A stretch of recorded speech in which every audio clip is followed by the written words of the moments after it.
আজকে আর শুভ দুপুর বলে শুরু করছি না, কারণ অনেকটা লেট।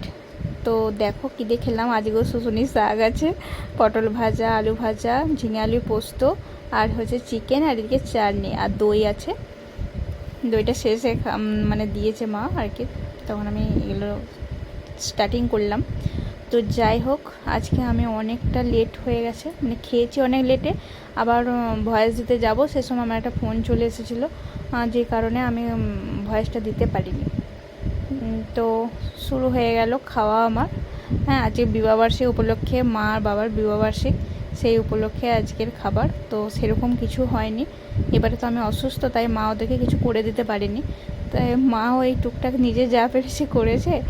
আর এদিকে রং মিস্ত্রিও কাজে লেগেছে, মানে চারদিকে ঝামেলা শেষ নেই। এখন আমাদের বাড়িতে কেউ যদি আসে, তারা অজ্ঞান হয়ে যাবে দেখে, কারণ এত জিনিসপত্র ছড়িয়ে ছিটিয়ে এমনভাবে আছে, মানে বলে বোঝাতে পারবো না। তো তার মধ্যে যে মা এত কিছু করেছে, ওটাই অনেক।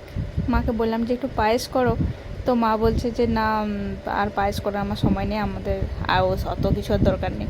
আর আমিও নিরুপায়, আমি কিছু পাচ্ছি না, করতে পারছি না কিছু। আজকে আবার নতুন একটা সমস্যা এসেছে আমার জীবনে, মানে এত কোমরে যন্ত্রণা হচ্ছে, এই যে নিচে বসে খাচ্ছি, একদম খেতে পাচ্ছি না। মানে প্রচণ্ড পরিমাণে কোমরের ব্যথা, কোমরের যন্ত্রণার জন্য আমি বসে থাকতে পারছি না, শুধুমাত্র শুয়ে থাকি। এত কোমরে যন্ত্রণা হচ্ছে, জানি না কি করে কি হবে, এটা আবার কি করে ভালো হবে সেটাও জানি না। তো যাই হোক, খাওয়া তো শুরু করে দিয়েছি, শেষ হয়েই গেল প্রায় আমার খাবার। তো চিকেনটা খেতে আমি একটু বেশি ভালোবাসি, সেটা তোমরা আর নিশ্চয়ই জানতে কারো বাকি নেই। প্রচুর পরিমাণে পছন্দ আমার চিকেন খেতে। তো চিকেনটা দারুণ হয়েছিল, সেটা আমের টক খাচ্ছি, হেভি হয়েছে, বলে বোঝাতে পারবো না। তো আমার খাওয়া কমপ্লিট হয়েছে, দিয়ে মা এসে আমাকে আবার দইটা দিয়ে গেল। সবাইকে টাটা করে দিলাম, কিন্তু দেখছি মা শেষে দইটা দিয়ে গেল, তাই দই দিয়ে শেষ করলাম।